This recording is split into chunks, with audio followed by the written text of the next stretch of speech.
75 skaters, all with sponsors for the telethon, will just keep on skating for the whole 24 hours. They're having just 10 minutes rest in every hour, so that makes it pretty tough going. The skaters just bursting with enthusiasm tonight. They'll make it.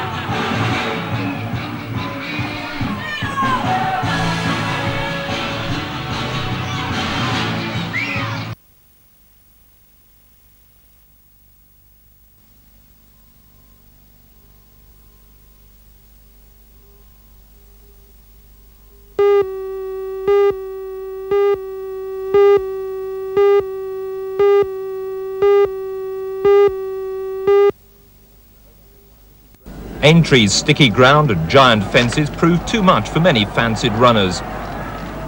By the closing stages, only 10 were left, but Corbière, who led for much of the race, was still running on courageously. Then, with home in sight, the Irish horse Grease Paint challenged with a tremendous finishing burst. But Corbière, who'd never put a foot wrong, held on to win by just 3/4 of a length. It was a tearful but triumphant Jenny Pittman who celebrated a feminine breakthrough in the world's toughest steeplechase. While for Corbière and his little-known jockey Ben de Haan, there was the satisfaction of knowing they'd made one woman's dream come true.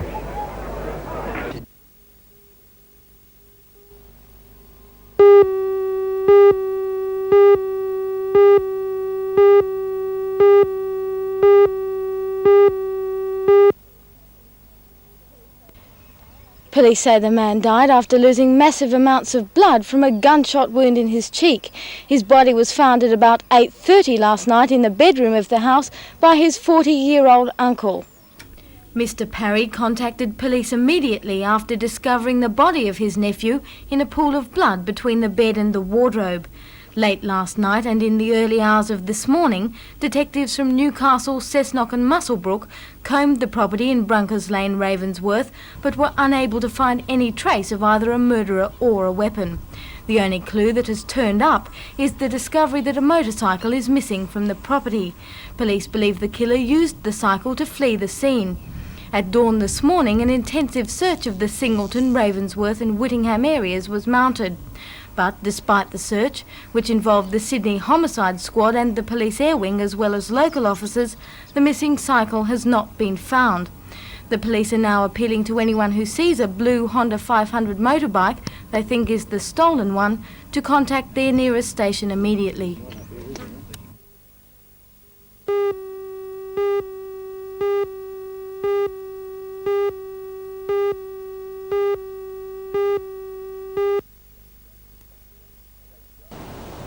Thank you, John. Good morning. Looks like being a great day for the surface today.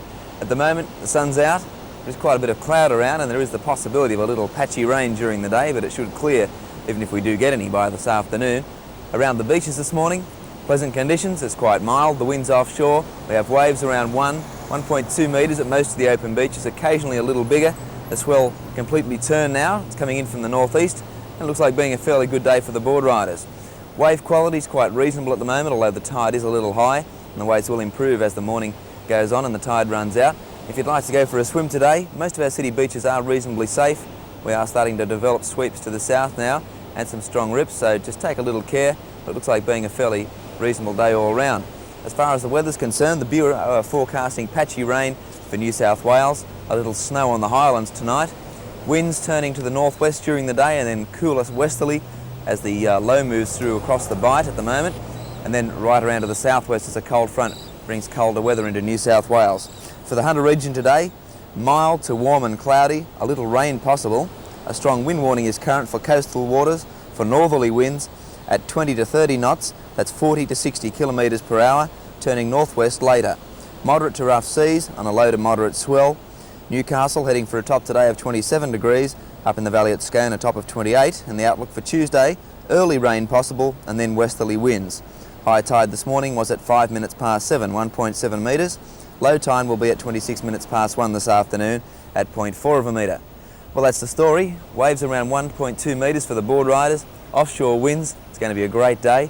Northeasterly swell and fairly safe conditions for the swimmers. Have a great day whatever you're doing. We'll be back again tomorrow morning.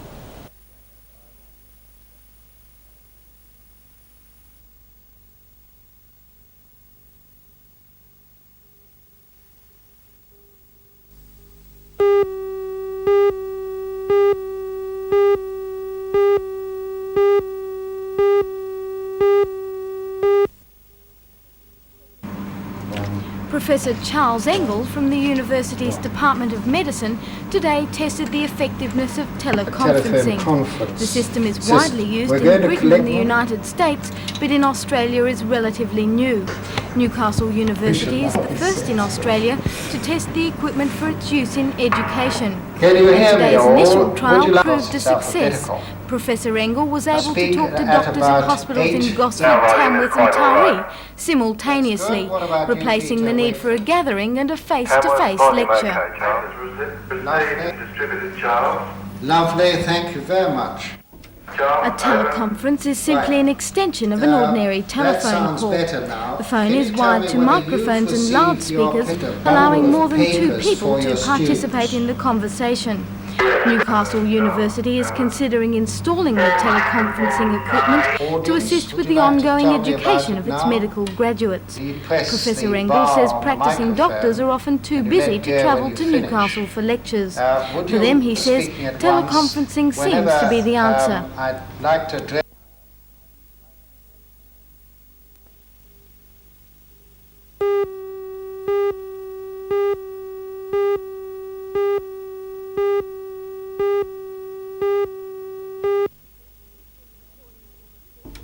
According to the report, this generation and future generations will live longer thanks to modern medicine and improved lifestyles.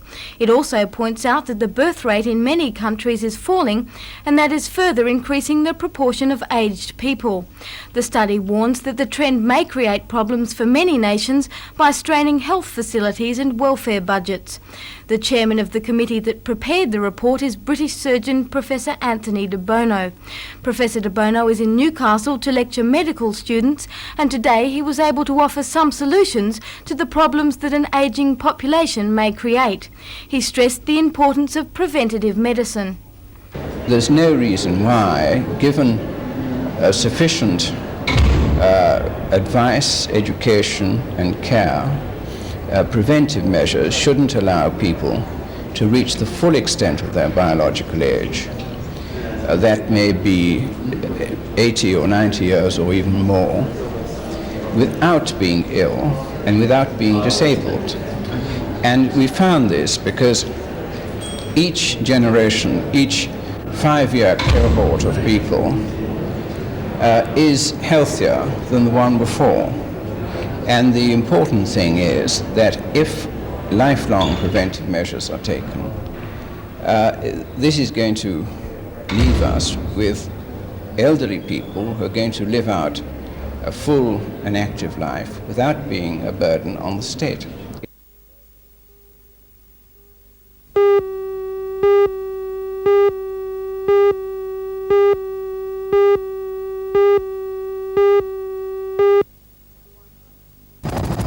$150 million project has been halted because of continuing work bans by the combined mining unions. Muswellbrook Shire President, Councillor John Jobling, says as chairman of the meeting, he will place the emphasis on destroying the nexus between the Drayton project and the job crisis in the underground mine industry. He says the two must be separated before Drayton can begin operations in the open cut mine near Muswellbrook. The prospective buyers of Drayton coal, Councillor Jobling claims, will turn to other overseas producers if they can't get Drayton coal. Therefore, he says, if the project doesn't go ahead, the region will lose that valuable revenue. The number of jobs the project will create and generate in the region is too good an opportunity to let pass by, Councillor Jobling says.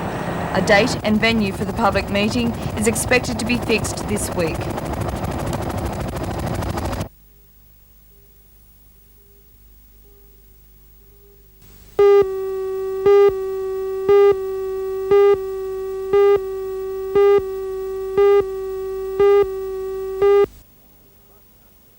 The 5.5-kilometre heritage walk won't be signposted until August, but if you can follow the map, then you can now find a way around some of East Maitland's history. Starting point for the walk is the former police barracks, now a museum and prisoners' craft centre at Maitland Jail. Links with the court and the jail are numerous. On the Stockyard Hill, where a gallows stood, St Peter's Anglican Church lets across to the jail. The church was built in 1886 using stone quarried nearby. The Hunter's oldest cemetery is close to the church in Glebe Paddock. To make access easy, the Crown Lands Office is having a stile built over the paddock fence. Later a path will be constructed to the cemetery. Nearby is one of East Maitland's oldest buildings, the Magistrate's Cottage, once home of Police Magistrate Denny Day. Many of the historic buildings highlighted by the walk are still in present use as flats, typical as Skewborough, and even Carolyn Chisholm's cottage, Maitland's first hospital. The new awareness of Maitland's history is typified by the Red Line Inn, faithfully restored. The inn changed hands at auction this week for $210,000. East Maitland's Heritage Walk will be officially launched in August, when brochures giving the background of each point will be available.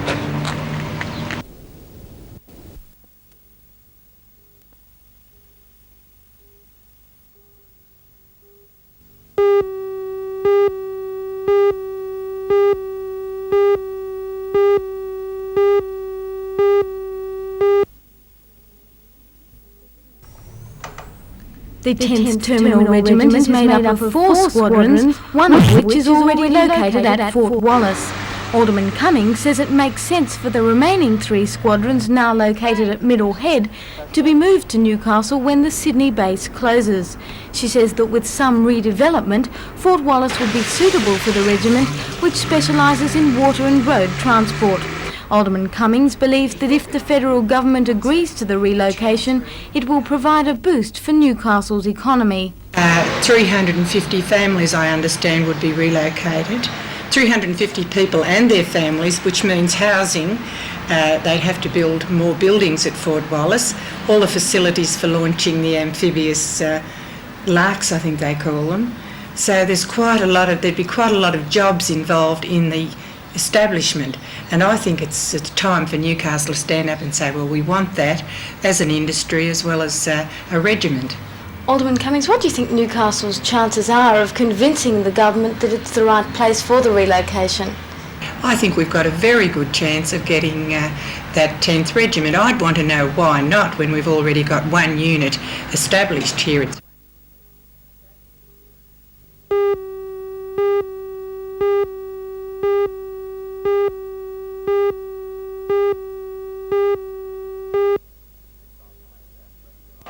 Miss Australia, 20-year-old Adelaidean Lisa Cornelius, is here as part of her mandatory tour of Australia during the year of her reign. Lisa's busy round of engagements during her 2-day stay include guest appearances like this one at Charlestown Square and a visit to the Spastic Centre at Carrington. It's this involvement with spastic children that Lisa says will remain even when her year is up this coming October.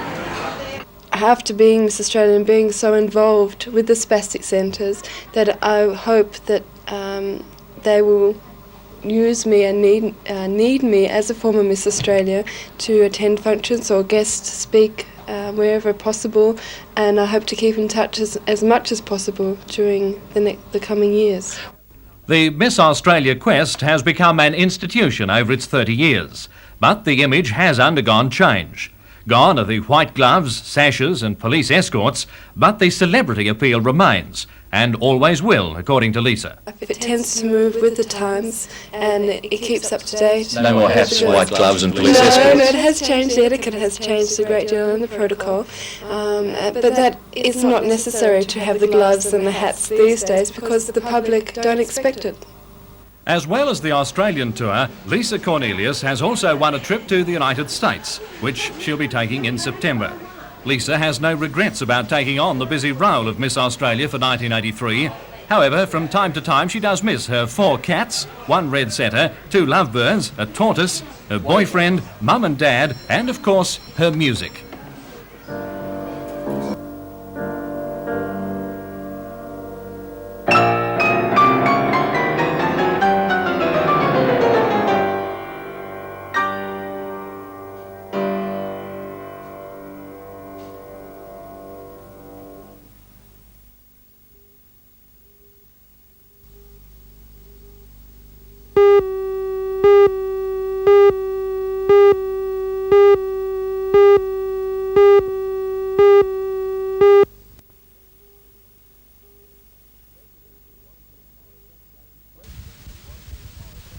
Residents at Wangi and Morisset blame staff shortages for their local stations being unmanned for most of the time.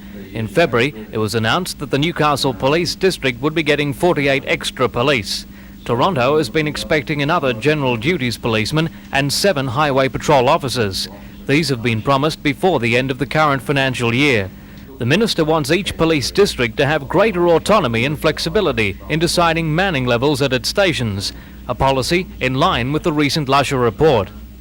But it not only involves district budgets, it involves the management of a district by the district superintendent based on local needs. I think it's a concept that's going to make a considerable difference to the police force of New South Wales, not only in the service it provides to the community, but in terms of job satisfaction to the officers in the police force. Just a few kilometres down the road is the Torres police station, and by anyone's standards, facilities here are pretty inadequate. A portable building and a rundown old weatherboard shack. The officers in charge at Toronto Police Station believe they can adequately service this area, but local member Merv Hunter feels it's politically important to keep as many police stations in his electorate open as possible, and the Minister agrees. As far as I am concerned, there's no truth in it, and I will be using my best endeavours to ensure it doesn't happen, because I know that, as I've indicated, the local member Merv Hunter does not support that proposition, and I don't support it on what's been put to me so far, and I'll be most surprised if that happens, and I'll be doing my best to ensure it doesn't.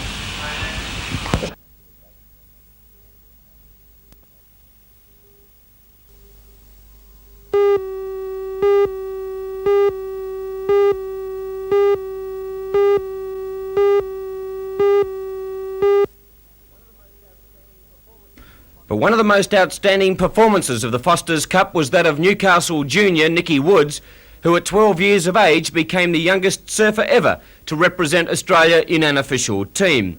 Nicky only came third in the junior section, but that's very, very creditable indeed when you consider that the chaps that came in first and second were 18 and 17 years respectively. Both of those surfers were from the United States of America. On the way home, Nicky had the opportunity to surf Pipeline, the very, very dangerous run in Hawaii, and that will add a lot of experience to Nick's surfing career. Nicky Woods of Newcastle, 12 years of age, and one of Australia's brightest surfing prospects of the future.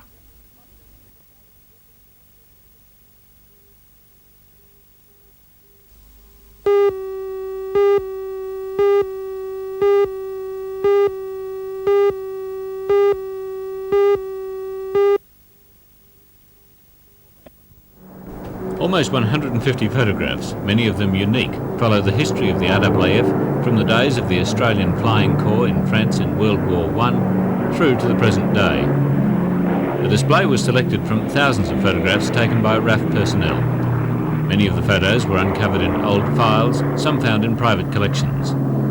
Copies of the photographs are on sale to the public, the proceeds assisting the upkeep of the RAAF Museum at Point Cook. Alongside the photographs, RAAF Williamtown has arranged the real thing, a display of aircraft equipment and personnel to talk flying with anyone interested. The display is open to the public from 9 a.m. to 4 p.m. tomorrow, Sunday and Monday, but not on Saturday.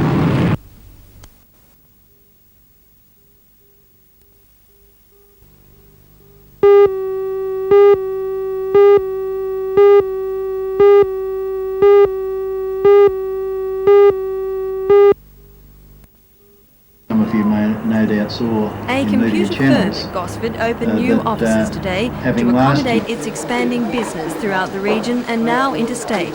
Applied Technologies' new building in West Gosford was officially opened by the Minister for Education, Mr Mulock. It started as a two-man operation, and in 2 years it has expanded to provide employment for more than 50 local people. The company's success stems from the Micro B, one of the first hobby computers on the market. With the help of the New South Wales Government, the Micro B has been installed in many schools throughout New South Wales. Mr Mulock announced today the formation of a computer education unit in his department to encourage the use of computers in schools. Mr Mulock then took possession of the company's 10,000th Micro B, which will be allocated to a lucky school through an incentive scheme yet to be decided.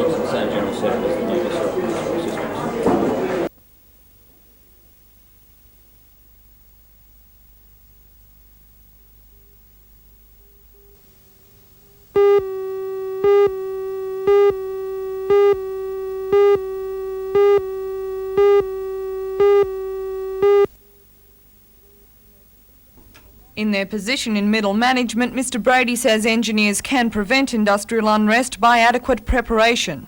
What we have found successful is to ensure that there's a lot of planning goes at the front end of a project so that you don't begin a project and then wonder where you're going to find the skilled staff, what basis of agreement you're going to reach with the trade union movement. The important thing is to secure that consultation ahead of the start of a project and to continue it throughout the course of the project. So I think prevention is better than cure. The other thing is to ensure that middle management, line management, see industrial relations as their responsibility, part of their total responsibility for the successful management of a project, and not just leave it to industrial relations specialists. They have an important role to play, but the line management must recognise their total responsibility.